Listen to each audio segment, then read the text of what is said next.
বললেন তোমরা সালাম দাও, বেশি বেশি করে সালামের প্রচলন চালু করো। সাহাবায়ে আজমাইন দেখা হইলেই সালাম দিতে শুরু করে দিলে।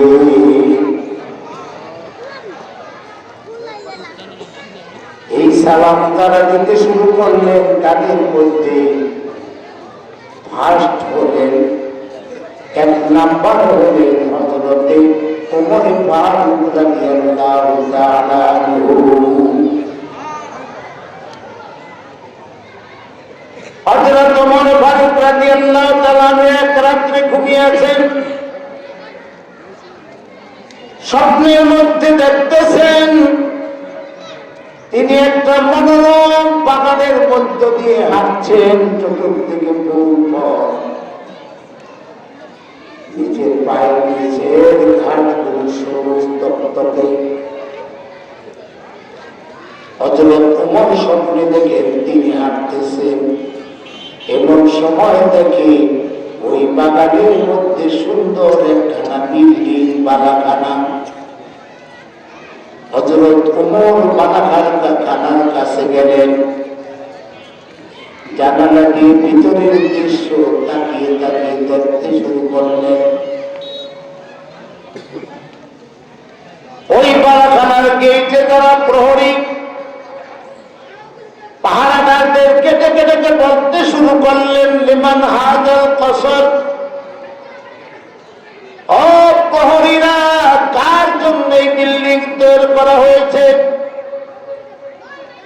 প্রহরীরা বলল, মানবিকতা বিসালাম, যে ব্যক্তি দেখা হইলে আগে আগে সালাম দিয়ে দেয়, আল্লাহ রাব্বুল আলামিন যে আগে আগে সালাম দেয় তার জন্য এই বিল্ডিং খানা স্পেশাল ভাবে বানিয়েছেন।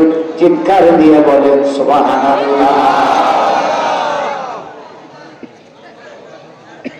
হঠাৎ করে মসজিদে আযান হলো। মুয়াজ্জিন যে মাত্র আযান দিয়ে দিল, হযরত ওমর ঘুম ভেঙে গেল। ঘুম ভাঙার পরে তিনি ওযু করে মসজিদে চলে গেলেন। 2 রাকাত সুন্নাত নামাজ পড়ে বসে আছেন। নবীজি সাল্লাল্লাহু আলাইহি ওয়াসাল্লাম ইমামের জায়গায় দাঁড়ালেন। নবীজির ইমামতিতে ফজরের নামাজ হযরত ওমর মুক্তাদি হয়ে নবীর পিছনে পড়লেন। জোরে বলেন সুবহানাল্লাহ।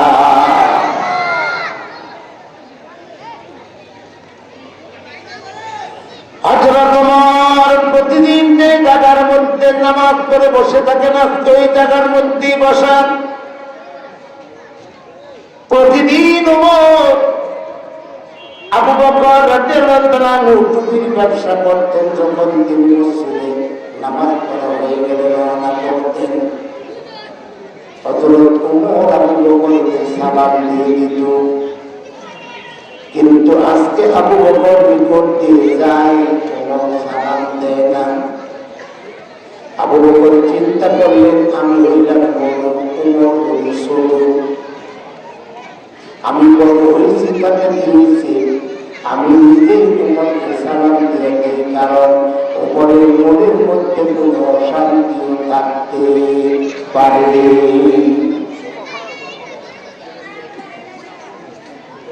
নামাজের পরে নবী করিম সাল্লাল্লাহু আলাইহি ওয়াসাল্লাম তাকবীর তাহলিল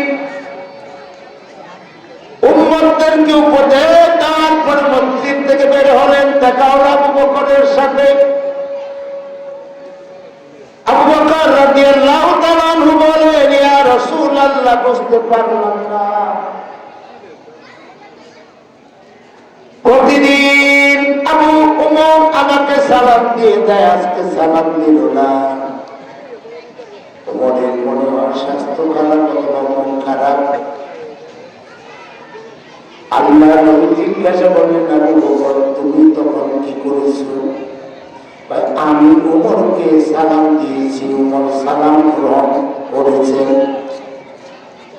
আল্লাহ নবী বললেন, চলো প্রতিদিন সালাম দেয়, আজকে সালাম দিল না কেন? ওমরকে জিজ্ঞাসা করি।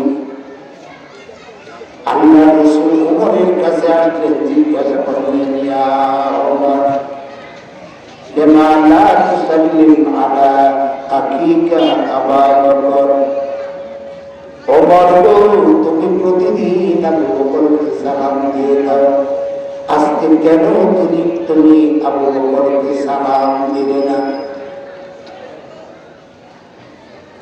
হযরত ওমর কোনো কথা বলে না। আবার নবীজি বললেন, ওমর, আবু বকরকে সালাম দিলে না কেন? ওমর কোনো কথা বলে না।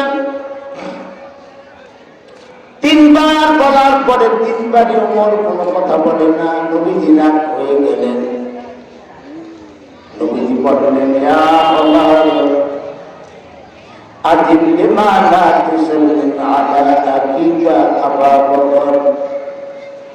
ওমর গো, তুমি উত্তর দাও, তোমার ভাই আবু বকরকে তুমি সালাম দিলে না কেন?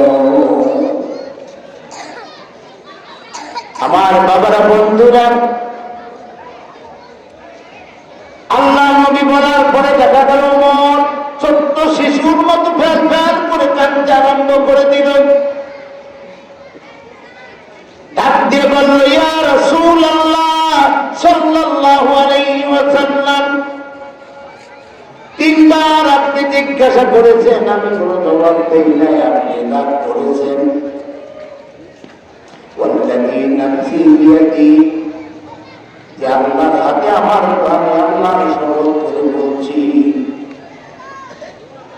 আপনি রাগ করলে আল্লাহ রাব্বুল আলামিন আমার জন্য জান্নাত হারাম করে দেয়। জোরে বলেন সুবহানাল্লাহ। আপনি যদি খুশি হন, জান্নাত আমার জন্য ওয়াজিব হয়ে যায়। আপনি যদি বেজার হন, জাহান্নাম আমার জন্য ওয়াজিব হয়ে যায়। ইয়া রাসূলুল্লাহ, আপনি রাগ করেছেন, এর অর্থ জাহান্নাম আমার জন্য ওয়াজিব হয়ে যাবে। এই চিন্তা যদি না থাকতো, মনে মনে ইচ্ছা করেছিলাম জীবনে কোনদিন আমার এই ঘটনা কারো কাছে বলবো না। নবীজি, আপনি রাগ করেছেন, এখন আর না বলে উপায় নাই। বিগত রজনীতে আমি স্বপ্নে দেখেছি আল্লাহর জান্নাত। চিৎকার দিয়ে বলি সুবহানাল্লাহ। আল্লাহর জান্নাত স্বপ্নে দেখেছি। আমরা কি কেউ জান্নাত দেখেছি? জাহান্নামও কি কোনোদিন স্বপ্নে দেখেছি? ওমর জান্নাত স্বপ্নে দেখেছে, আর আমরা স্বপ্নে দেখি হাবি দেখি। কথা বলেন ঠিক কিনা? আমার বাবাজিরা, বন্ধুরা, আল্লাহ রাসূল সাল্লাল্লাহু আলাইহি ওয়াসাল্লাম বললেন, ওমর, তারপর কি হলো? ওই জান্নাতের প্রহরীকে আমি জিজ্ঞাসা করেছিলাম, এই বিল্ডিংটা কার জন্য তৈরি করা হয়েছে? প্রহরী আমাকে বলেছিল, ওই বিল্ডিংটা যে ব্যক্তি দেখা হইলে আগে আগে সালাম দিয়ে দেয়, আল্লাহ রাব্বুল আলামিন এরকম বিল্ডিং তাদের জন্য তৈরি করে রাখবেন। যদি বলেন সুবহানাল্লাহ। আল্লাহ রাসূল মুস্কি হেসে দিলেন, ডাক দিয়ে বললেন, ওমর, তুমি আমার কাছ থেকে ওয়াজ শোনার পরে আমল করতে শুরু করেছ। মানুষদেরকে আগে আগে সালাম দিয়ে দাও। এই সালাম দেওয়ার ব্যাপারে তুমি 1 নাম্বার হয়েছ। এই কারণে আল্লাহ তোমার জন্য যে জান্নাত তৈরি করেছে, ওই জান্নাত তোমাকে স্বপ্নে দেখিয়েছে। জোরে বল সুবহানাল্লাহ। তুমি তোমার জান্নাত স্বপ্নে দেখলে, তারপরে সালাম বন্ধ করে দিলে, কারণ কি? ওমর রাদিয়াল্লাহু তাআলা চোখের পানি ছেড়ে দিয়ে বলি, ইয়া রাসূলুল্লাহ, আমি জানালা দিয়ে জান্নাতের ভিতরের অংশ দেখেছি। যত সুন্দর গালিচা, যত সুন্দর বিছানা, কত সুন্দর চেয়ার। আমি চিন্তা করে ভেবে দেখেছি কত সুন্দর গাড়ি যায়, কত সুন্দর চেয়ারে, কত সুন্দর বিছানায়। আমি ওমর বসলে মানায় না, আমার ভাই আবু বকর ওই জান্নাতে প্রবেশ করলে মানায়। তাই আমি সালাম বন্ধ করে দিয়া আবু বকর রাদিয়াল্লাহু তাআলা আনহুকে সালাম দিতে সুযোগ দিয়া আমি ওই জান্নাতের ভাগী আমার ভাই আবু বকরকে বানাইতে চাইছি। জোরে বল সুবহানাল্লাহ। আমার বাবারা, বন্ধুরা, 10 টাকার একটা নোট বাইরে আমি দেই না, কথা বলেন ঠিক ঠিক। এক বিঘত জমিন বাইরে আমি ছাড়ি না, উপরন্ত এক বিঘত জমিনের জন্য ভাইয়ের সাথে গন্ডগোল করে মার্ডার হয়ে যায়, হাজার হাজার লক্ষ লক্ষ টাকা ক্ষয়ক্ষতি হয়ে যায়। দুর্পক্ষ মামলায় করে টাকা পয়সা দিতে দিতে দিতে দিতে তোর ভাই বিশ্ব হয়ে যায়। তবু এক বিঘত জমি এক ভাই আরেক ভাইকে ছাড়তে পারে না। জোরে বলেন কথা ঠিক কি ঠিক না? আর হযরতে ওমর নিজের জান্নাত নিজে স্বপ্নে দেখে ওই জান্নাতের ভাগী হযরত আবু বকরকে বানাইতে চায়। এই যে সুচরিত্র গঠন হয়েছিল একটা জিনিসের মাধ্যমে, তা হলো সালাম দেওয়া। জোরে বলেন ঠিক কি ঠিক না? আজও যদি আপনারা আমরা আমাদের সমাজে সালামের প্রচলন চালু করে দিতে পারি, আমি বড়, আমি আবার দিব কাকে সালাম, এই কথা যদি ভুলে যেতে পারি, আমি মাওলানা, আমি দিব কাকে সালাম, এই কথা যদি ভুলে যেতে পারি, আমি বিশ্বাস আমি দিব কাকে সালাম, আমি চেয়ারম্যান, আমি মেম্বার, আমি উপজেলা চেয়ারম্যান, আমি এসপি, ডিসি, ওসি, আমি দিব আবার কাকে সালাম, এগুলো যদি ভুলে যেতে পারি, নবীর যুগটা যেমন সোনালী যুগ ছিল, আজও আমাদের যুগ ওরকম সোনালী যুগ হয়ে যাবে। তোর বলের কথা ঠিক কি ঠিক না? তাই আমার বাবারা, বন্ধুরা, দিক দিক না তাকে আমার দিকে খেয়াল করেন। আমার 1 নম্বর ওয়াজ, 1 নম্বর অনুরোধ, আজ থেকে দেখা হইলে সালাম দিয়ে দিব। সালাম পাওয়ার আশায় বসে থাকবো না, দেখা হইলে সালাম দিয়ে দেব। নবীজি বলেছেন, তুমি তোমার সামনে লোক দেখলে সালাম দিয়ে দাও। ইন আরাদতা আও লাম তারিফ, যদি তোমাকে চিনো তাইলে সালাম দাও, যদি না চিনো তাইলে তুমি সালাম দাও। কারণ তুমি নিজেকে প্রমাণ করো সালাম দিয়া আমি মুসলমান। জোরে বলেন কথা ঠিক না ঠিক? তাহলে আমার এই আলোচনার 1 নম্বর অনুরোধ, আজকে থেকে দেখলেই সালাম দিব, সালাম পাওয়ার আশায় বসে থাকবো না। কারা কারা রাজি আছি আল্লাহকে একটু হাত বাড়িয়ে দেখাই, নারায়ে তাকবীর। সালাম দেব, সালামের আশায় বসে থাকবো। রাত্রি আল্লাহ নবীকে জিজ্ঞাসা করা হলো, ইয়া রাসূলুল্লাহ, সালামের সওয়াব কয়টি? আল্লাহ রাসূল বলেছেন, সালামের সওয়াব মোট 100। সাহাবারা বলেন, ইয়া রাসূলুল্লাহ, কে কত পাবে? আল্লাহ নবী বললেন, যে ব্যক্তি সালাম দিবে সে পাবে 90 নেকি, আর যে ব্যক্তি সালামের জবাব দিবে সে পাবে মাত্র 10 নেকি। অথচ আমরা জানি সালাম দেওয়া সুন্নত, সালামের জবাব দেওয়া ওয়াজিব। জোরে বলেন ঠিক কিনা? সালাম দেওয়া সুন্নত আর সালামের জবাব দেওয়া হলো ওয়াজিব। আমরা জানি সুন্নতের চাইতে ওয়াজিবের দাম বেশি, কিন্তু নবীজি এখানে কিভাবে করলেন? সালাম দিলে 90 নেকি, সুন্নত আদায় করলে 90 নেকি, ওয়াজিব আদায় করলে 10 নেকি। কেন নবীজি করলেন? নিশ্চয় নবীজির কথার মধ্যে কোনো হিকমত আছে না নাই?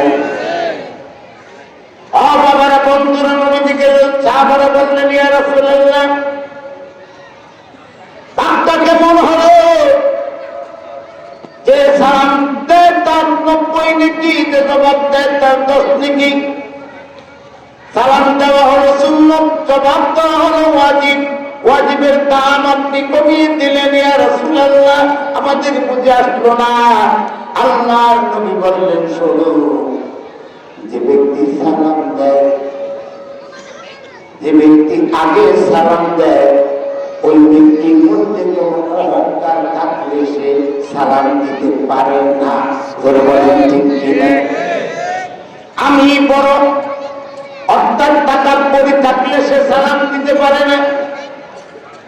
আমি বড় আলেম, আমি বড় নেতা, আমি চেয়ারম্যান, আমি মেম্বার, এই ভাব তার ভিতরে থাকে, সে কোনোদিন সালাম দিতে পারে না।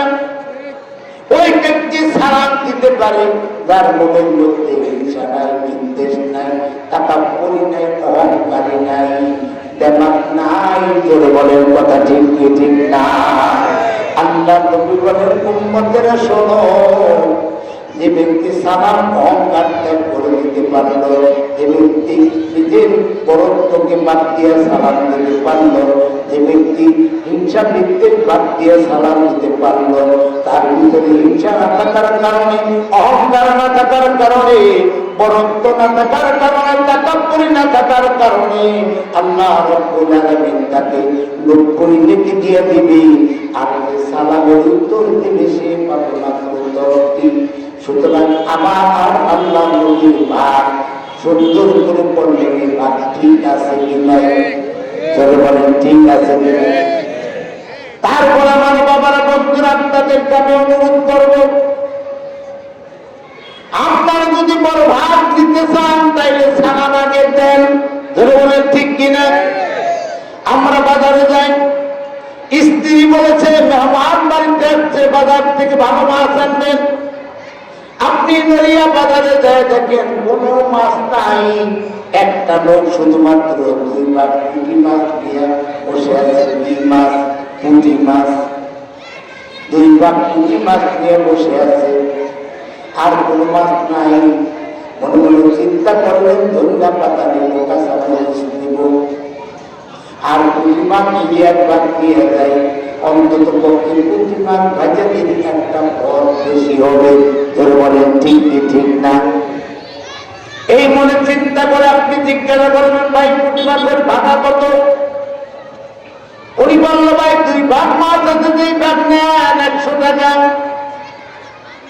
আপনি মনে মনে চিন্তা করলেন, না নিয়ে তো কোনো উপায় নাই, 100 টাকার কমে দিবে না, তাই 100 টাকা দিয়া যখন এই ভাগ আনতে চান, তখন এই ভাগের দিকে 1 ভাগ তাকান, এই ভাগের দিকে 1 ভাগ তাকান। তোর বলেন ঠিক কি ঠিক না? কেন তাকান? এই জন্য তাকান, তাকায় তাকায় দেখেন কোন ভাগের মধ্যে 4টা পুঁটি মাছ বেশি আছে। তোর বলেন ঠিক কিনা? আবার বাবারা, বন্ধুরা, পুঁটি মাছ কিনতে গিয়ে যদি বড় ভাগ নেওয়ার জন্য আমাদের মন চায়, তবে সালাম দিতে গিয়ে আমাদের বড় ভাগ দিতে মন চায়। কার কার একটু হাত জাগিয়ে দেখায়, নারায় তাকবীর। আমার বাবারা, বন্ধুরা, বড় ভাগ নেওয়ার জন্য যদি মন চায়, তাইলে আমি আগে একবার আজকে থেকে ফোন করলাম, জীবনে কোনদিন কারোর সাথে দেখা হলে আগে আগে সালাম দিয়ে দিব, সালাম পাওয়ার আশায় বসে থাকবো না। এই নিয়ত আমাদের আছে কি নাই? বলে আছে কি নাই? তাহলে আমার বাবারা, বন্ধুরা, প্রথম সালাম দিয়েছিলাম, সালামের জবাবটা ঠিক মতো পাই নাই। এবারে একটু সালাম দিব, দেখি আগ্রহ করে তারা তারা সালামের জবাব দেন। আসসালামু আলাইকুম ওয়া রাহমাতুল্লাহি ওয়া বারাকাতুহু। মাশাআল্লাহ। তাহলে বুঝা গেল, ওয়াজ আপনাদেরকে বুঝাইলে বুঝছেন। জোরে বলেন কথা ঠিক কি ঠিক না? আমাদের দেশে 3 শ্রেণীর লোক আছে, যাদেরকে আল্লাহ রাব্বুল আলামিন 3টা জিনিস দিছে, কিন্তু 3টা জিনিস পাওয়ার পরেও এই লোকগুলো 3টা জিনিসের কাজ করে না। আল্লাহ রাব্বুল আলামিন বলেন, আমি আল্লাহ রাব্বুল আলামিন অধিকাংশ জিন এবং ইনসানের জন্য জাহান্নামকে তৈরি করে রেখেছি। নাউজুবিল্লাহ। এই জিন এবং ইনসান তারা আল্লাহ রাব্বুল আলামিন বলেন এক লাহুম কুলুবুন লা ইয়াফকাহুনা বিহা, যাদের অন্তর আছে অন্তর তারা বুঝিয়াও বোঝে না। ওয়ালাহুম আ'য়ুনুন লা ইউবসিরুনা বিহা, যাদের চক্ষু আছে চক্ষু তারা দেখিয়াও দেখে না। ওয়ালাহুম আযানুন লা ইয়াসমাউনা বিহা, যাদের কান আছে কান তারা শুনিয়াও শোনে না। যাদের অন্তর আছে অন্তর তারা বুঝিয়া বোঝে না, চক্ষু আছে চক্ষু তারা দেখিয়া দেখে না, কান আছে কান তারা শুনিয়াও শুনে না। যারা আল্লাহ রাসূল সাল্লাল্লাহু আলাইহি ওয়াসাল্লাম আল্লাহ বলেন নবী জানিয়ে দেন উলাইকা কাল আনআম, এগুলি আসলে মানুষ না, এগুলি চাইবে জানোয়ার, জানোয়ারের চাইতে নিকৃষ্ট। জোরে বলেন নাউজুবিল্লাহ। তাহলে আজকে আমরা কোরআন থেকে আলোচনা শুনব, আলোচনা বুঝবো এবং সেই অনুযায়ী আমল করব। চিৎকার দিয়ে বলেন ইনশাআল্লাহ। আমার সাথে সাথে পড়ুন আউযু বিল্লাহি মিনাশ শাইতানির রাজিম। বিসমিল্লাহির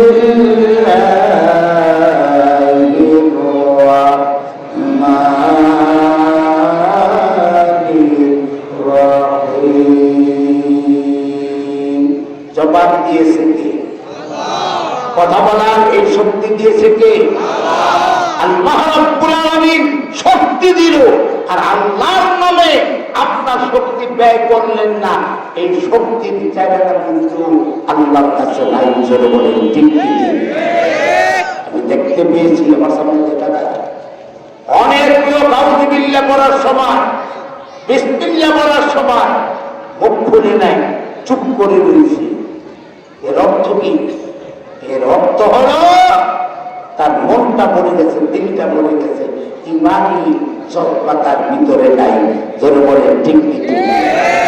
এই জন্য সবাইকে জবান করতে হবে। এবার আরেকবার বলি আউযু বিল্লাহি মিনাশ শাইতানির রাজিম। বিসমিল্লাহ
সূরার নাম সূরায়ে ফাতিহা। আমার বাবার বন্ধুরা, সূরা কাউসারটা ইবারতে কালিল মতলবে কাসির, পড়তে খুব সহজ, কিন্তু এর মর্মার্থ অনেক অনেক অনেক। ধরে বলুন সুবহানাল্লাহ। এই সূরাটির মধ্যে আল্লাহ তাবারক ওয়া তাআলা একটা সূরায় একটা রুকু, আয়াতের সংখ্যা হলো 3। সূরাটা নাযিল করেছেন আল্লাহ তাবারক ওয়া তাআলা বিশ্বনবী মুহাম্মদুর রাসূলুল্লাহ সাল্লাল্লাহু আলাইহি ওয়াসাল্লামের পবিত্র জন্মভূমি মক্কাতুল মুকাররমায়। এই জন্য সূরাটা হলো সূরা মক্কি, মক্কার সূরা। জোরে বলুন সুবহানাল্লাহ। কোরআনুল কারীমের মধ্যে 2 প্রকারের সূরা।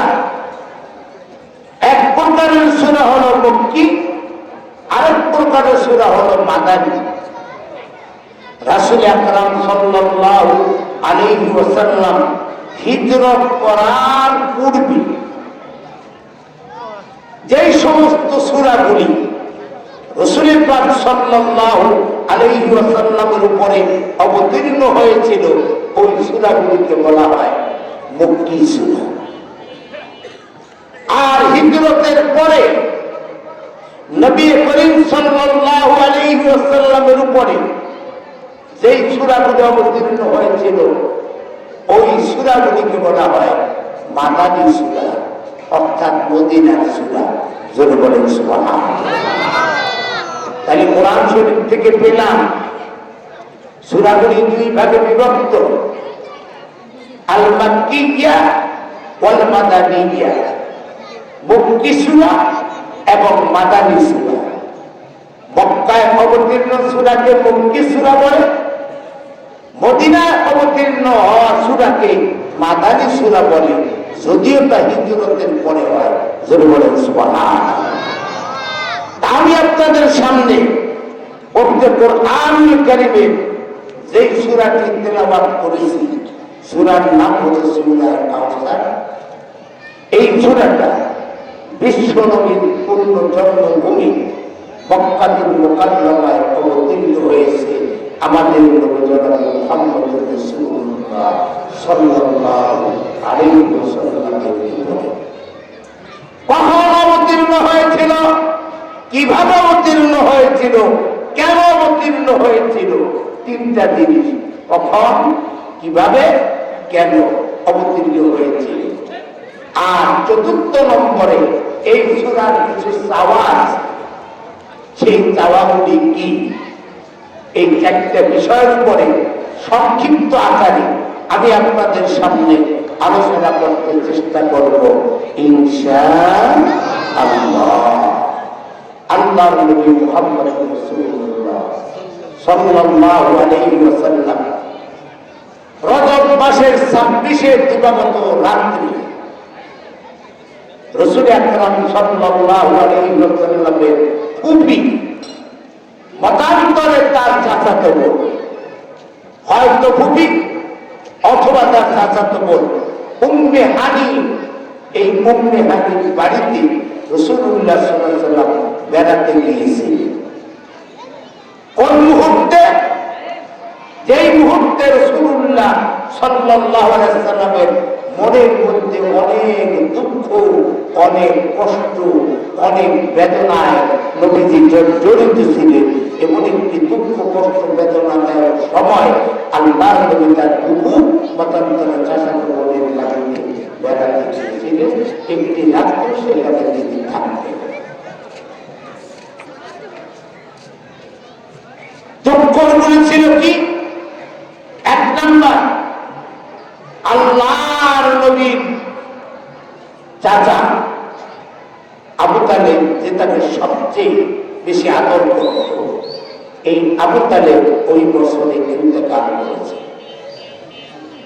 দুই নম্বরে, আল্লাহর নবী যাকে পেয়ে পৃথিবীর মধ্যে সবচেয়ে ধনী হয়েছিলেন, কিন্তু তার সম্পদগুলো আবার মানুষের মধ্যে বন্টন করে দিয়ে ইসলাম প্রচারের কাজে লাগিয়েছিলেন, যার সাথে বিবাহ হওয়ার কারণে তিনি হলেন খাদিজাতুল কুবরা রাদিয়াল্লাহু তাআলা আনহা। তিনি সেই বছর ইন্তেকাল করেছেন। তিন নম্বর, শিয়াবে আবু তালেবের মধ্যে মুহাম্মদুর রাসূলুল্লাহ সাল্লাল্লাহু আলাইহি ওয়াসাল্লাম এবং কিছু সংখ্যক সাহাবীদেরকে 3 বছর পর্যন্ত আবু জাহেলের ওই জেলখানার মধ্যে নবীজিকে বন্দী করে রেখেছিলেন। 3 বছরের মধ্যে, 3 বছর 3 মাসের মধ্যে নবীজির ওই জেলখানার মধ্যে একটা রুটি পর্যন্ত কাফেরেরা পৌঁছায় নাই। চিৎকার দিয়ে বলেন নাউজুবিল্লাহ। গাছের পাতা খেয়েছে, গাছের ছাল খেয়েছে, নিচে যে ঘাসগুলি ছিল ঘাসগুলি টুকায় টুকায় তারা খেয়েছে। যার কারণে সাহাবাদের পায়খানা সাগরের বড়ির মতো শক্ত হয়ে গিয়েছিল। চিৎকার দিয়ে বলেন নাউজুবিল্লাহ। আল্লাহর নবী যে বছর মুক্তি পেলেন, এতগুলি দুঃখ এতগুলি কষ্ট আল্লাহ রাব্বুল আলামিন তার দ্বীনের জন্য করলেন, ইসলামের জন্য করলেন। আল্লাহ রাব্বুল দ্বীনের জন্য ইসলামের জন্য কষ্ট করলেন।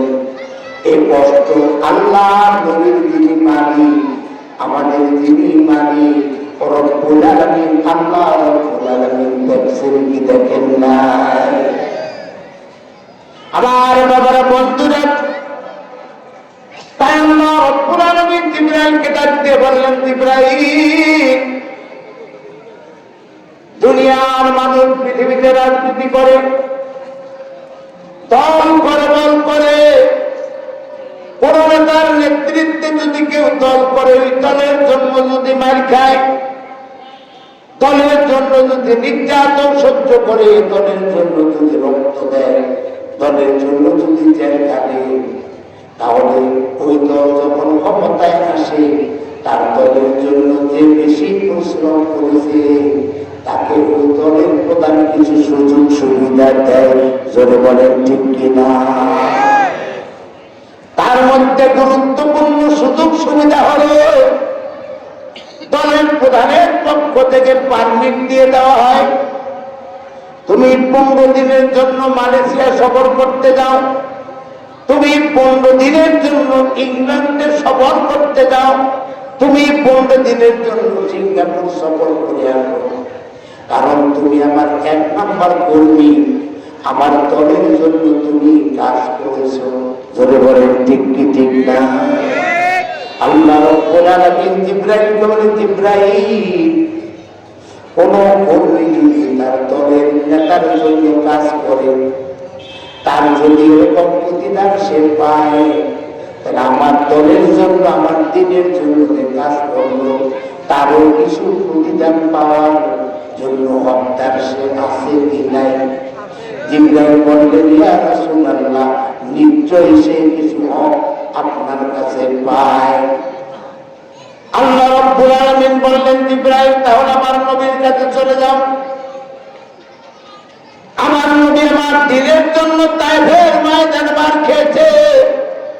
আমার নবী আমার দ্বীনের জন্য আবু জাহেল উতবা সাহেব আমার নবীর মাথার উপরে সেজদারত অবস্থায় ঘাড়ের উপরে উটের পচা নারী বুড়ি চাপিয়ে দিয়েছে। আমার নবী দ্বীন প্রচার করতে গিয়ে কাপড়দের থুতু তার শরীরের মধ্যে পড়েছে। আমার নবী দ্বীন প্রচার করতে গিয়ে, আমার দ্বীন প্রচার করতে গিয়ে মানুষের নানা ধরনের তিরস্কার এবং ভৎসনা সহ্য করতে হয়েছে। 3 বছর পর্যন্ত আমার নবীকে শিয়াদাবুদ্দারে জেলখানার মধ্যে বন্দী করে রেখেছে এবং সে মুক্ত।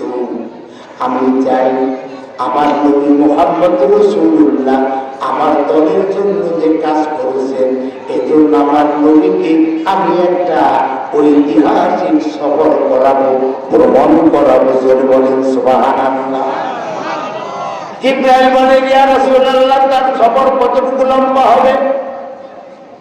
আল্লাহ রাব্বুল আলামিন বললেন, জিবরাইল, আমার বন্ধুকে তুমি বাইতুল হারাম মক্কা শরীফ থেকে বাইতুল মুকাদ্দাস পর্যন্ত নিয়ে যাইবা।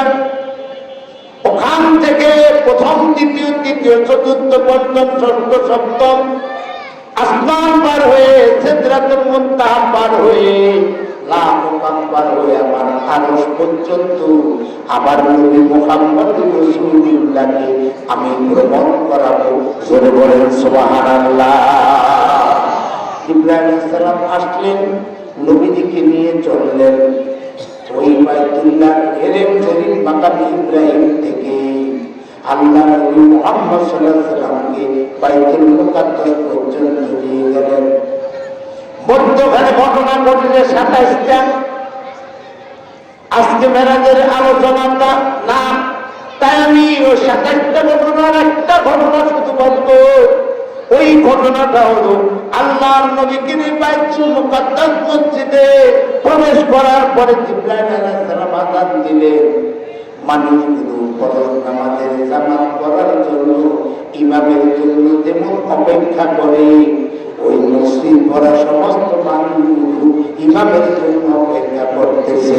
জোরে বলেন সুবহানাল্লাহ। আমার বাবারা বন্ধুরা, ওই মানুষগুলো আর কোন মানুষ না, ওই মানুষগুলো হলো আদম আলাইহিস সালাম থেকে ঈসা পয়গম্বর পর্যন্ত 1,23,999 জন নবী রাসূল পয়গম্বর। জোরে বলেন সুবহানাল্লাহ। 1,23,999 জন নবী রাসূল পয়গম্বর ওই বাইতুল মুকাদ্দাস মসজিদের মধ্যে উপস্থিত। লক্ষ লক্ষ কোটি কোটি ফেরেশতারা মসজিদের চতুর্দিকে কাতার বন্দী হয়ে দাঁড়িয়ে আছে। ইমামতি একজনের ইমামতিতে নামাজ হবে। হযরত মুসা আলাইহিস সালাম মনে মনে চিন্তা করে, আজকের ইমামতিটা যদি আমি করতে পারতাম, আবার মাথা নিচু করে নিয়ে যায়। আদম আলাইহিস সালাম বলে, আজকের ইমামতিটা আমি যদি করতে পারতাম, আবার মাথা নিচু করে নিয়ে যায়। জিবরাইল আলাইহিস সালাম ডাক দিয়ে বলে, ইয়া রাসূলুল্লাহ সাল্লাল্লাহু আলাইহি ওয়াসাল্লাম, আজকের এই ময়দানে ইমামতি করার যোগ্যতা এই কোন নবী রাসূল পয়গম্বরের নাই। আজকের এই ময়দানে ইমামতি করবেন আপনি। আপনি ইমামের জায়গায় চলে যান। নবীজিকে ইমামের জায়গায় পাঠাইয়া জিবরাইল আলাইহিস সালাম ইকামত দিল। 2 রাকাত নামাজের সাথে নবীজি ইমামতি করে আদায় করলো। জোরে বলেন সুবহানাল্লাহ। আল্লাহর নবী সাল্লাল্লাহু আলাইহি ওয়াসাল্লাম নামাজ আদায় করার পরে মুসল্লিদের দিকে ফিরে বসলেন। আদম আলাইহিস সালাম দালানের বক্তব্য রাখলেন, মুসা নবী দালানের বক্তব্য রাখলেন। এইভাবে 25 জন নবী রাসূল পয়গম্বর তারা ওই মসজিদের মধ্যে বক্তব্য রাখলেন। সর্বশেষ হযরত জিবরাইল আমিন বলেন, ইয়া রাসূলুল্লাহ, আপনি একটু বক্তৃতা দেন। আল্লাহ নবী বক্তৃতা দিতে আরম্ভ করলো। বক্তৃতা চলছে চলছে চলছে চলছে, থামে না থামে না। হযরত আদম আলাইহিস সালাম ডাক দিয়ে বলে, ইয়া ইবনা সলিহ ইবতাদিন তুবাকা, ও আমার আদরের সন্তান, নেককার সন্তান, তুমি তোমার বক্তব্যকে ক্ষান্ত করো, থামাও। জোরে বলেন সুবহানাল্লাহ। আদম আলাইহিস সালাম বললেন, নবী মুহাম্মদ, তুমি এইভাবে বক্তব্য দিতেছ, এইভাবে বক্তৃতা যদি চলতে থাকে কিয়ামত পর্যন্ত তুমি বক্তৃতা দিতে পারবা। একটা মুহূর্তের জন্য তোমার কণ্ঠ কোনো জায়গায় বাঁধবে না। জোরে বলেন সুবহানাল্লাহ। নবীজি বক্তব্য থামালেন। নবীজির গায়ের উপরে একটা রুমাল দিয়ে দেওয়া হলো। ওই রুমালের মধ্যে লেখা ছিল, সুবহানাল্লাযী আসরা বিআবদিহি লাইলাম মিনাল মাসজিদিল হারামি ইলাল মাসজিদিল আকসাল্লাযী বারাকনা হাওলাহু লিনুরিয়াহু মিন আয়াতিনা ইন্নাহু হুয়াস সামিউল বাসীর। চিৎকার দিয়ে বলেন সুবহানাল্লাহ। ও নবী মুহাম্মদ সাল্লাল্লাহু আলাইহি ওয়াসাল্লাম, আপনার গায়ের মধ্যে যে চাদর, এই চাদরের মধ্যে যে বক্তব্য, এই বক্তব্যের দ্বারা বোঝা যাচ্ছে বাইতুল্লাহ শরীফ থেকে বাইতুল মুকাদ্দাস পর্যন্ত আপনার রাত্রিকালীন সফর হয়ে গেছে। জোরে বলেন সুবহানাল্লাহ। এখন আপনাকে যেই জায়গায় যেতে হবে, ওই জায়গাটার নাম হবে মেরাজুন নবী সাল্লাল্লাহু আলাইহি ওয়াসাল্লাম। নবীজি মেরাজে গেলেন। প্রথম, দ্বিতীয়, তৃতীয়, চতুর্থ, পঞ্চম, ষষ্ঠ, সপ্তম আসমান পার হয়ে, সিদরাতুল মুনতাহা পার হয়ে, লামকাম পার হয়ে আল্লাহ রাব্বুল আলামিনের আরশে মওলার মধ্যে পৌঁছে গেলেন। নবীজি আরশে মওলায় উঠলেন। আল্লাহ রাব্বুল আলামিন তার বন্ধুকে কাছে বসিয়ে বললেন, নবী গো, একটু তাকায় দেখেন এটা কি। নবীজি দেখলেন একটা বোট। ওই বোটে বইয়ের মধ্যে আরবি লেখা। আল্লাহ বললেন নবী এই লোকটা থেকে আপনি পড়েন। আল্লাহ নবী বললেন মা আনাকে পড়িন, আমি তো পারি না, আমি পড়তে পারি না। আল্লাহ রাব্বুল আলামিন বললেন নবী আপনাকে আমি পড়াইয়া দিব, তাহলে পড়তে পারবেন কি পারবেন না? আল্লাহর নবী বললেন রব্বুল আলামিন আপনি যদি আমাকে পড়াইয়া দেন তাহলে নিশ্চয়ই আমি পড়তে পারবো।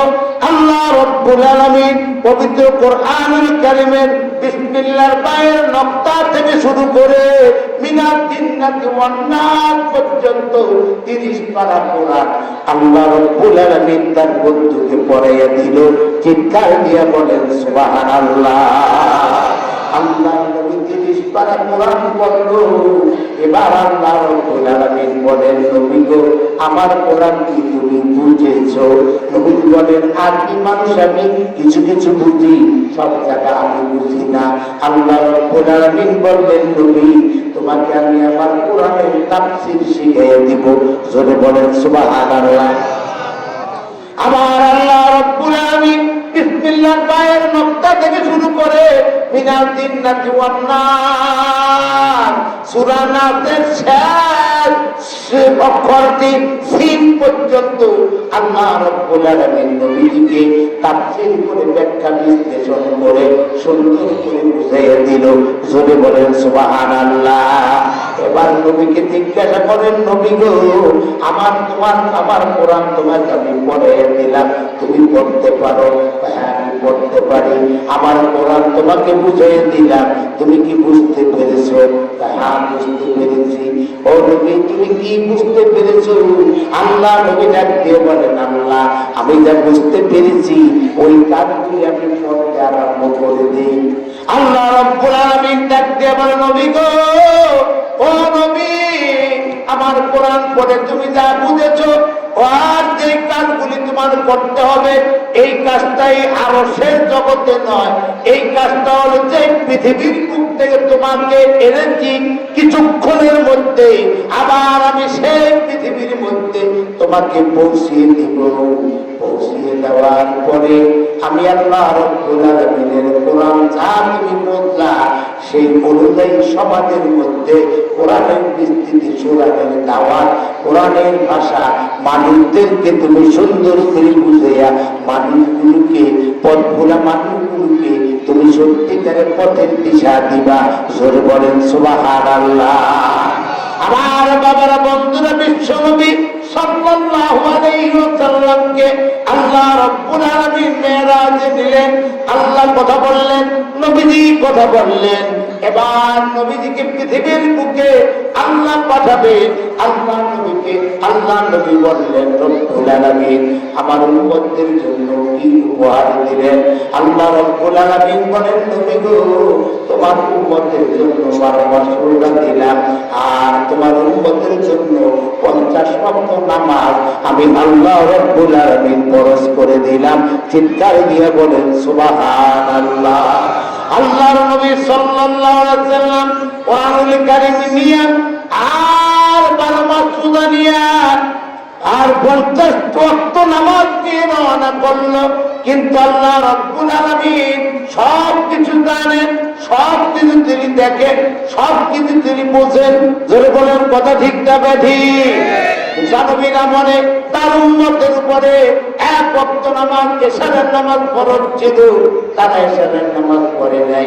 ইউনূস নবীর উপরে আসরের নামাজ ফরজ ছিল, উম্মতের আসরের নামাজ ঠিক মতো পড়ে নাই। হযরত ইব্রাহিম আলাইহিস সালামের উপরে জোহরের নামাজ ফরজ ছিল, ইব্রাহিম আলাইহিস সালামের উম্মতেরা জোহরের নামাজ ঠিক মতো পড়ে নাই। আদম আলাইহিস সালামের উপরে ফজরের নামাজ ফরজ ছিল, হযরত আদম আলাইহিস সালামের উম্মতেরা ফজরের নামাজ ঠিক মতো পড়ে নাই। ঈসা পয়গম্বরের উপরে মাগরিবের নামাজ ফরজ ছিল, তারা ঠিক মতো মাগরিবের নামাজ পড়ে নাই। এই দৃশ্য আল্লাহ রাব্বুল আলামিন দেখেছেন কি দেখেন নাই? তাই আল্লাহ রাব্বুল আলামিন চিন্তা করলেন আমার নবীর উম্মতের বয়স কম, এই অল্প বয়সে তারা বেশি বেশি দেখি যেভাবে অর্জন করতে পারে তার একটা ব্যবস্থা আমি করব। তাই আল্লাহ রাব্বুল আলামিন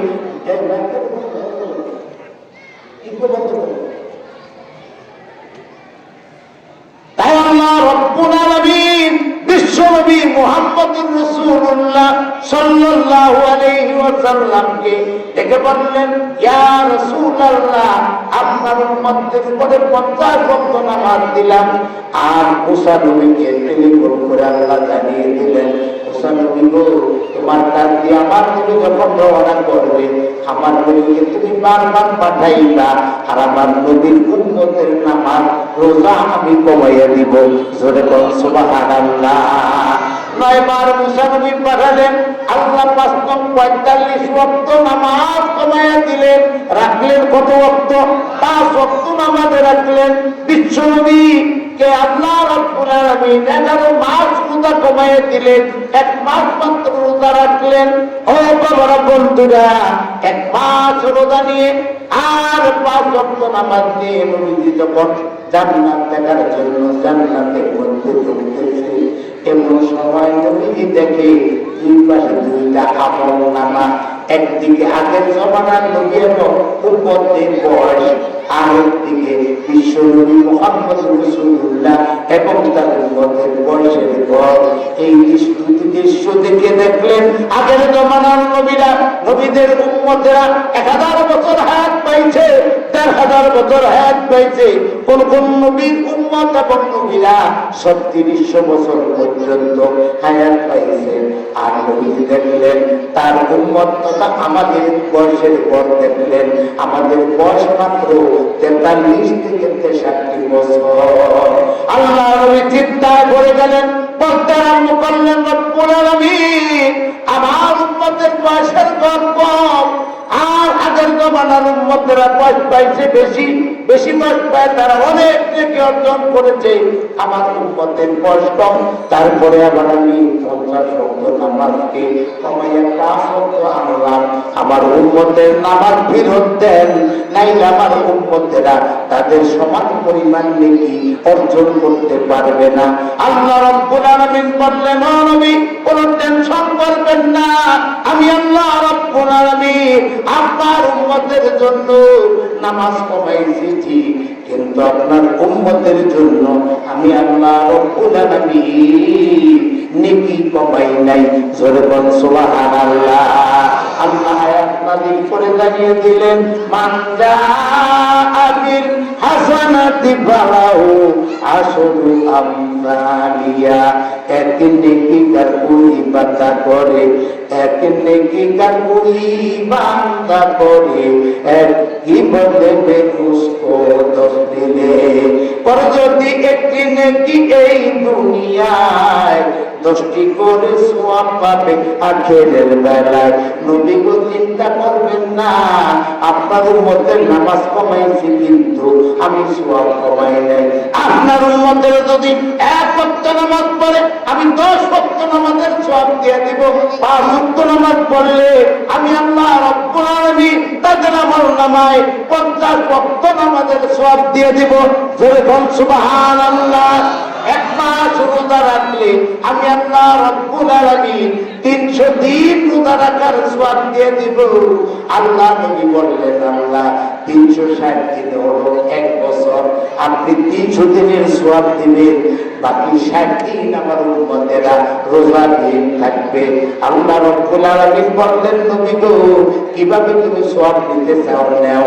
আল্লাহ নবী বললেন, আমি আমার উম্মতদেরকে বলবো, মাহে রমজানের 30টা রোজা রাখার পরে শাওয়াল মাসে যদি তারা 6টা রোজা রাখে, তাহলে 30 রোজার বিনিময়ে 300 দিন রোজা রাখার সওয়াব, আর 6টা রোজা রাখার বিনিময়ে 60 দিন রোজা রাখার সওয়াব।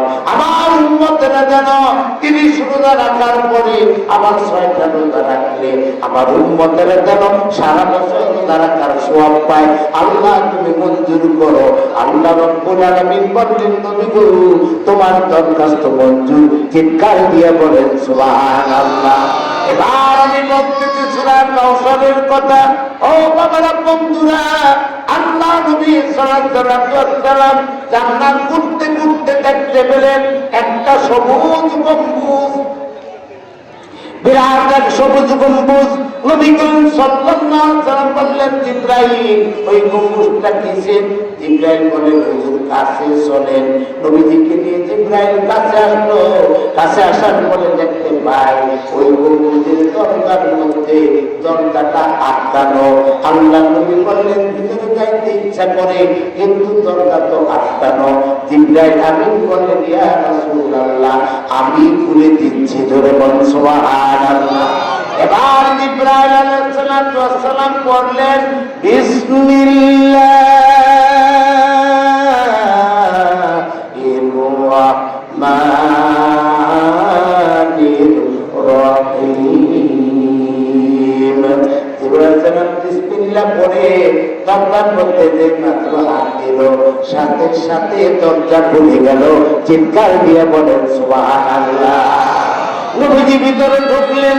ভিতরে ঢোকার পরে দেখে একদিক থেকে মধুর নদী আসতেছে, আরেক দিক থেকে দুধের নদী আসতেছে, আরেক দিক থেকে শরবতের নদী আসতেছে, আরেক দিক থেকে স্বচ্ছ পানির নদী আসতেছে। এই চারটা নদী, এক নম্বরে দুধ, দুই নম্বরে মধু, তিন নম্বরে শরবত, চতুর্থ নম্বরে মিনারেল ওয়াটার, বিশুদ্ধ পানি। এই চারটা নদী চারদিক থেকে এসে একটা গর্ত বা কুয়া, এই কুয়ার মধ্যে জমা হইতেছে। চিৎকার দিয়ে বলেন সুবহানাল্লাহ। আল্লাহর নবী সাল্লাল্লাহু আলাইহি ওয়াসাল্লাম দেখেন ওই কুয়ার মধ্যে চার পদার্থ মিলিত হইয়া নতুন একটা শরবত হইতেছে। আল্লাহর নবী জিবরাইলকে বললেন, জিবরাইল এই জায়গাটার নাম কি? আর এই যে শরবত, এই শরবতগুলো এখানে কেন বানানো হচ্ছে? আল্লাহর নবীকে জিবরাইল বলেন, ইয়া রাসূলুল্লাহ এই জায়গাটা হলো হাউজে কাউসারের স্থান। চিৎকার দিয়ে বলেন সুবহানাল্লাহ। আর যে কূপ দেখতেছে এই কূপটাই হলো কাউসারের কূপ। এই কূপের মধ্যে যে শরবত দেখতেছেন এই শরবত হলো আবে কাউসার বা কাউসারের শরবত। জোরে বলেন সুবহানাল্লাহ। ডাক দিয়ে বললেন, জিবরাইল এই শরবত যদি কেউ পান করে তাহলে কি অবস্থা হবে? আল্লাহ নবীকে জিবরাইল বললেন, ফামান শারিবা লাম ইয়াজমা আবাদান। নবী গো আপনার কোন উম্মত যদি এই শরবত অর্থাৎ কাউসারের শরবত যদি একবার পান করতে পারে, লাম ইয়াজমা আবাদান, সে কখনোই আর পানির পিপাসা তার লাগবে না। চিৎকার দিয়ে বলেন সুবহানাল্লাহ। জিবরাইলকে বললেন, জিবরাইল এই শরবত তো আমার পাওয়া দরকার, আমার উম্মতের দরকার। জোরে বলেন ঠিক কি ঠিক না? আল্লাহ রাব্বুল আলামিনের ফেরেশতা জিবরাইল ডাক দিয়ে বলে, ইয়া রাসূলুল্লাহ সাল্লাল্লাহু আলাইহি ওয়াসাল্লাম এই শরবত আপনি পান করবেন, আপনার উম্মতেরা পান করবে। তবে একটা শর্ত আছে, এই পৃথিবীর বুকে যে সমস্ত মানুষেরা মানিব দাদা আগাসমালা যে ব্যক্তি প্রত্যেকটা কাজ শুরু করতে দেয়া বিসমিল্লাহ বলে কাজ আরম্ভ করবে, আল্লাহ রাব্বুল আলামিন আপনার হাতে এই হাউজে কাউসার থেকে তাকে শরবত পান করতে দিবে। চিৎকার দিয়ে বলেন সুবহানাল্লাহ। বিশ্বনবী মুহাম্মদ রাসূলুল্লাহ সাল্লাল্লাহু আলাইহি ওয়াসাল্লাম বলেন, ও ভাই জিবরাইল এই হাউজে কাউসার পেতে হলে আমাকেও কি প্রত্যেকটি কাজ বিসমিল্লাহ বলে করতে হবে নাকি? জিবরাইল বলে, ইয়া রাসূলুল্লাহ আগে তো কাউসারের মালিক হবেন, তারপর তো আপনি পান করাবেন।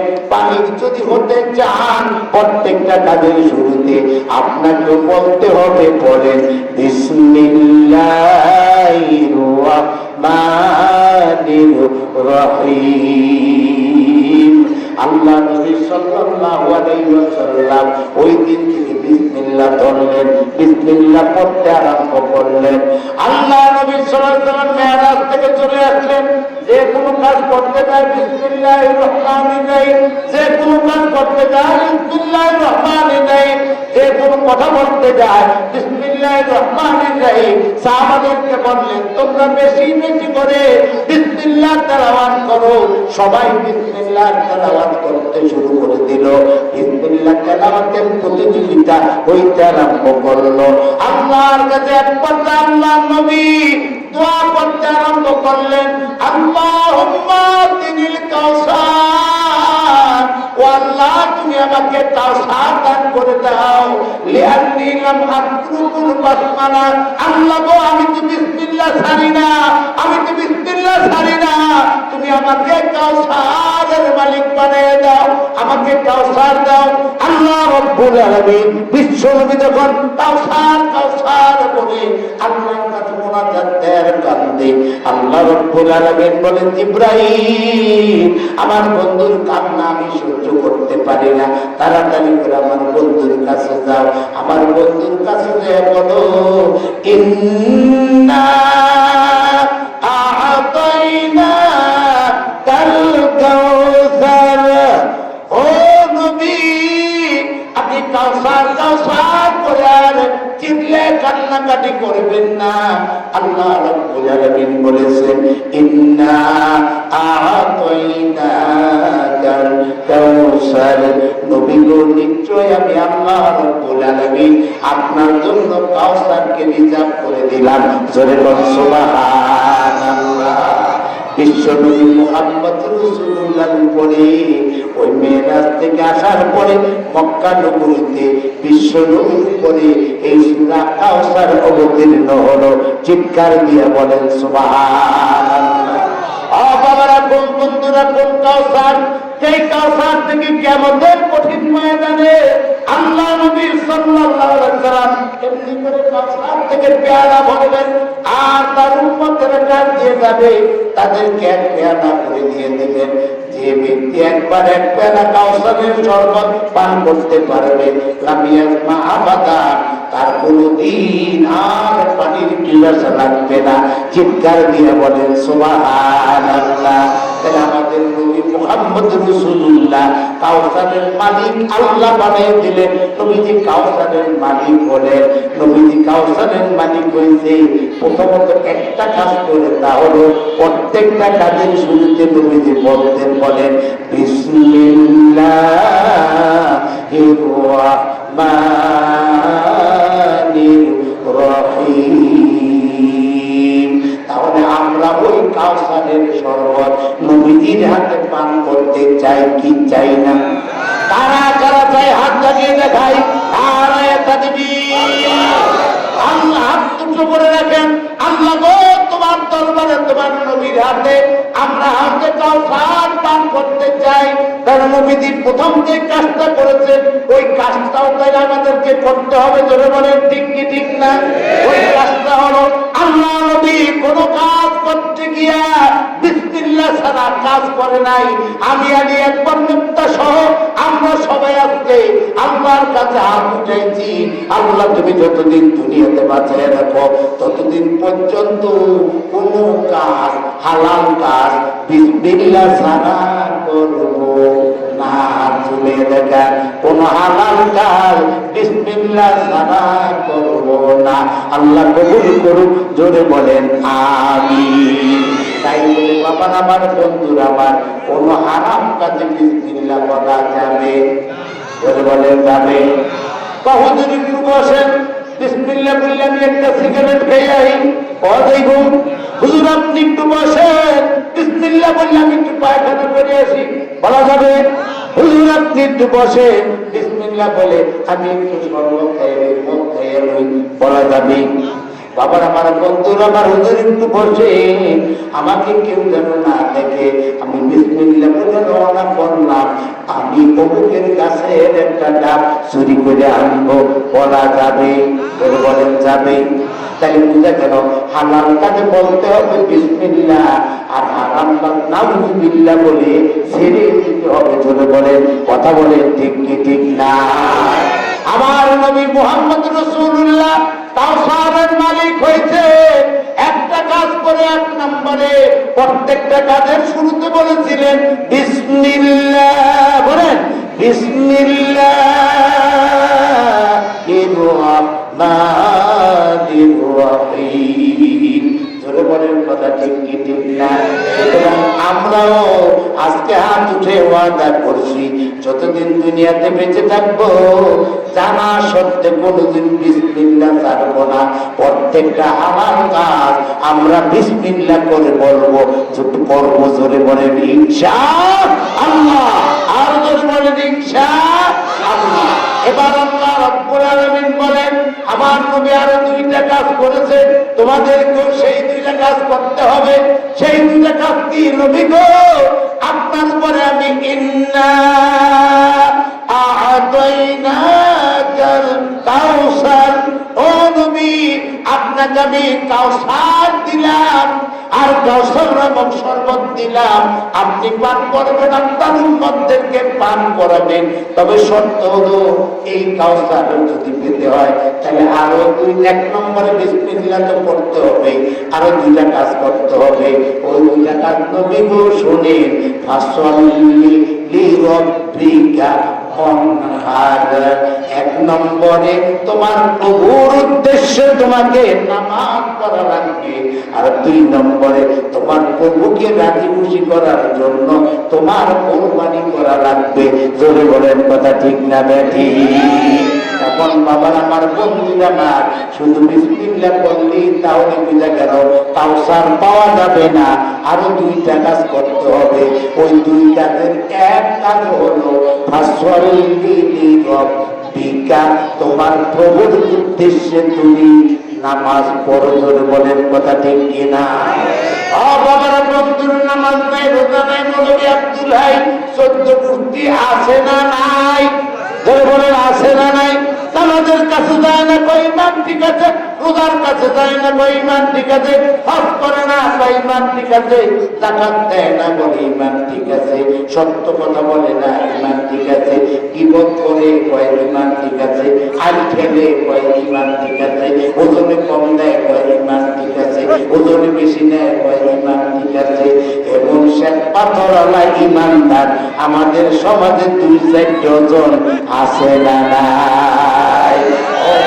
বন্ধুরা যারা নামাজ পড়বে না তাদের ঈমানের লেশ মাত্র থাকবে না। জোরে বলেন কথা ঠিক কি ঠিক না?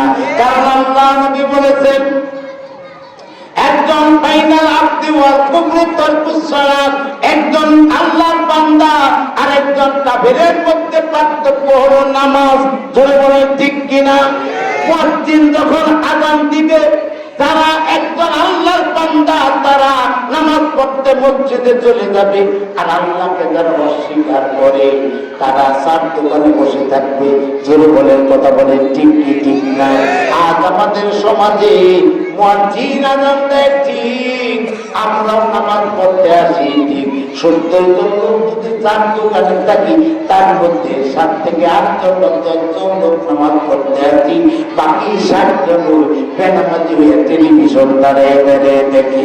জোরে বলে কথা ঠিক না বেঠি? এজন্য বাবারে নামাজ পড়তে হবে লিরাব্বিকা ফাসল্লি লিরাব্বিকা, একমাত্র আপনার প্রভুকে রাজি খুশি করার জন্য নামাজ আদায় করতে হবে। ও বাবা, কেন নামাজ পড়বেন, কি জন্য নামাজ পড়বেন, এটা আপনার জানা থাকা দরকার। জোরে বলেন ঠিক কি ঠিক না? কি জন্য নামাজ পড়বেন? নামাজ পড়বেন আপনার দেহের মধ্যে আল্লাহ রাব্বুল আলামিন 5টা নিয়ামত দিয়েছে, বড় বড় 5টা নিয়ামত। এই 5টা নিয়ামতের 5টা জিনিস বোঝে, সুতরাং এই 5টা নিয়ামতের শুকরিয়া আদায়ের জন্য আপনাকে নামাজ পড়তে হবে। এই 5টা জিনিস আল্লাহ রাব্বুল আলামিন আপনাকে দান করেছেন, তার মধ্যে 1 নাম্বার হলো নাক, 2 নম্বরে কান, 3 নম্বরে চোখ জিহ্বা, 4 নম্বরে চোখ, 5 নম্বরে আল্লাহ দিয়েছেন আপনাকে আমাকে চামড়া। জোরে বলেন কথা ঠিক না ঠিক? আল্লাহ দিছে না খাজা বাবা দিছে? জোরে কোনকে দিছে? আল্লাহ রাব্বুল আলামিন দান করেছেন। আল্লাহ রাব্বুল আলামিন বলেন, পঞ্চ ইন্দ্রিয় 5টা ইন্দ্রিয় শক্তি সম্পন্ন, বোঝে এবং শক্তি সম্পন্ন 5টা নিয়ামত আমি তোমার মধ্যে দিয়েছি। এই 5টা নিয়ামতের শুকরিয়া আদায় করে কবরে আসবা। আর 5টা নিয়ামতের শুকরিয়া আদায় করে যদি তুমি কবরে আসতে পারো, আমি আল্লাহ রব্বুল আলামিন তোমার কবরটা জান্নাতের বাগান বানিয়ে দিব। চিৎকার দিয়ে বলেন সুবহানাল্লাহ। আল্লাহ রব্বুল আলামিন বলেন ফাসাল্লি লিরাব্বিকা, এই 5 নিয়ামত আদায় করতে হলে আমার নামাজ পুরো রীতিমতো আদায় করতে হবে। ও বাবা, কোন নামাজে কোন নিয়ামতের শুকরিয়া আদায় হয়ে যায় এটা কি আমরা জানি? ধরে বলেন জানি। জানা দরকার আছে না নাই? ধরে বলেন আছে না নাই? আমার বাবারা, বন্ধুরা, আল্লাহ রব্বুল আলামিন দিছে নাকে 2টা জিনিস বোঝে। 1 নম্বর সুগন্ধ, 2 নম্বরে দুর্গন্ধ। ধরে বলেন কথা ঠিক কিনা? আল্লাহ হাবিব সাল্লাল্লাহু আলাইহি ওয়াসাল্লাম বলেন, আল্লাহ আমার উম্মতের যদি ফজরে 2 রাকাত নামাজ পড়ে, তাহলে আমার উম্মতের যেন নাকের শুকরিয়া আদায় করে দিল। ধরে বলেন সুবহানাল্লাহ। ও আল্লাহ, আপনি কান দিয়েছেন চতুর্দিক থেকে শোনার জন্য, কান চতুর্দিক থেকে শুনে। যদি বলে ঠিক কি ঠিক না? আল্লাহ নবী বলেন, আল্লাহ আমার উম্মতের যদি জোহরের নামাজ পড়ে, তাইলে আপনি কানের শুকরিয়া আমার উম্মতদেরকে আপনি বুঝিয়ে নিয়েন। জোরে বল সুবহানাল্লাহ। আল্লাহ রব্বুল আলামিন, আপনি আমার উম্মতদেরকে জিহ্বা দিয়েছেন। জিহ্বায় 4টা জিনিস বোঝে। কি কি? ঝাল, টক, তিতা, মিঠা, 4টা জিনিস জিহ্বায় বোঝে। আল্লাহ গো, আমার উম্মতের যদি আসরের নামাজ 4 রাকাত পড়ে, তাইলে তাদের জিহ্বার শুকরিয়া আদায় করে দিল। আল্লাহ আপনি এটা বুঝে নিয়েন। জোরে বল সুবহানাল্লাহ। ও আল্লাহ রব্বুল আলামিন, আপনি আমার উম্মতদেরকে চোখ দিয়েছেন। চোখ 3 দিক থেকে, ডাইনে দেখে, বামে দেখে, সামনে দেখে, পিছনে দেখতে পারে না। সুতরাং আল্লাহ রব্বুল আলামিন আমার উম্মতের উপর নামাজ ফরজ করেছেন। মাগরিবের ফরজ কয় রাকাত? 3 রাকাত। আমার উম্মতের যদি মাগরিবের 3 রাকাত নামাজ পড়ে, আল্লাহ গো, আপনি আমার উম্মত থেকে চোখের নিয়ামতের শুকরিয়া বুঝে নিয়েন। জোরে বল সুবহানাল্লাহ। এবার আল্লাহ রব্বুল আলামিন বলেন, আল্লাহর হাবিব বলেন, আল্লাহ গো, আমার উম্মতদেরকে আপনি দান করেছেন চামড়া। চামড়ার 4টা জিনিস বোঝে, শক্ত, নরম, ঠান্ডা, গরম। জোরে বলে কথা ঠিক কি ঠিক না? ও আল্লাহ, আমার উম্মতের যদি এশারের নামাজ আপনি ফরজ করেছেন 4 রাকাত, আমার উম্মতের যদি এশারের ফরজ 4 রাকাত নামাজ পড়ে, ওটা তাহের শুকরিয়া আপনি বুঝে নিয়েন। জোরে বলেন সুবহানাল্লাহ। আল্লাহ নবী বলার সাথে সাথে আল্লাহ রাব্বুল আলামিন ডাক দিয়ে বলেন, ফাসাল্লি লিরাব্বিক। ও নবী, আপনি আমার উদ্দেশ্যে, রবের উদ্দেশ্যে নামাজ পড়েন। আপনার উম্মতের যদি আমি রবের উদ্দেশ্যে নামাজ পড়ে, ফজরের নামাজ পড়লে আমি নাকের শুকরিয়া বুঝে নিব। জোহরের নামাজ পড়লে কানের নামাজ নিয়ামতের শুকরিয়া বুঝে নিব। আসরের নামাজ পড়লে জিহ্বার শুকরিয়া বুঝে নেব। মাগরিবের নামাজ পড়লে চোখের শুকরিয়া বুঝে নিব। এশারের নামাজ পড়লে গোটা দেহের সামনার শুকরিয়া আমি আল্লাহ বুঝে নিব। জোরে বলেন সুবহানাল্লাহ। তাহলে বুঝা গেল বাবারে, ফজরের নামাজ পড়লে তার নাকের শুকরিয়া আদায় হয়ে যায়। জোহরের নামাজ পড়লে কানের শুকরিয়া আদায় হয়ে যায়। আসরের নামাজ পড়লে জিহ্বার শুকরিয়া আদায় হয়ে যায়। মাগরিবের নামাজ পড়লে চোখের শুকরিয়া আদায় হয়ে যায়। এশারের নামাজ পড়লে চামড়া সহ গোটা দেহের শুকরিয়া আদায় হয়ে যায়। ফাসাল্লি লিরাব্বিকা ওয়ানহার। ও আমার বান্দা মুহাম্মদ সাল্লাল্লাহু আলাইহি ওয়াসাল্লাম, আপনি আমার উদ্দেশ্যে, রবের উদ্দেশ্যে নামাজ পড়েন। আপনার উম্মতের যদি আপনার মতো আমি রবের উদ্দেশ্যে নামাজ পড়তে পারি, আমি আল্লাহ রব্বুল আলামিন তাকে যে নিয়ামতগুলো দিয়েছি, এই নিয়ামতের কোনো হিসাব দিব না। চিৎকার দিয়ে বলেন সুবহানাল্লাহ। ফাসাল্লি লিরাব্বিকা, আপনি আপনার প্রভুর উদ্দেশ্যে নামাজ পড়েন। ও বাবার বন্ধুরা, এইভাবে নামাজ পড়বেন কয়দিন? 7 দিন। প্রথম পড়বেন শনিবার, রবিবার, সোমবার, মঙ্গলবার, বুধবার, বৃহস্পতিবার, শুক্রবার। জোরে বলেন কথা ঠিক কিনা? 7 দিন নামাজ পড়বেন। 7 দিন নামাজ পড়বেন কেন? আল্লাহ তাআলা আপনাকে সৃষ্টি করতে গিয়া এই পর্যায়ে কবে 7টা জিনিস দিছে। 1 নম্বর উপরে দিছে চামড়া। চামড়া কাটলে বের হয় রক্ত 2। 3 নম্বরে আছে গোশত। কথা বলেন ঠিক কি ঠিক না? 4 নম্বরে আছে রগ।